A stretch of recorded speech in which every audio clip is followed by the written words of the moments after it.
Pagbubukas ng Christmas Village, nagbigay saya sa mga naapektuhan ng nagdaang bagyo sa Pamplona, Cagayan. Silipin sa ulat ni Ivy Hernando. Makukulay at nagniningning ng mga ilaw ang suot ng mga mananayaw sa pagbubukas ng Christmas Village ng lokal na pamahalaan ng Pamplona, Cagayan. Kasama sa mga nagbigay aliw ang mga Disney princess at character. 3, 2, 1!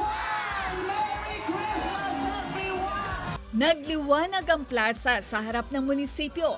Fantasyland ang tema ng Christmas Village. Mayroong merry-go-round, ang giant Christmas tree na napalibutan ng candies. Nagkaroon din ng fireworks display at sa pagbangon ng mga residente sa matinding pagbaha noong 2019, naging tradisyon na sa bayan ang pasayahin ang mga kababayan. Mismo mga empleyado ng LGU ang bida o nasa likod ng mga character. Mapapanood ang fantasy show at electric parade tuwing Biyernes at Sabado tuwing 6:30 p.m. at 8:30 p.m. Ivy Hernando para sa Mornings with GMA Regional TV.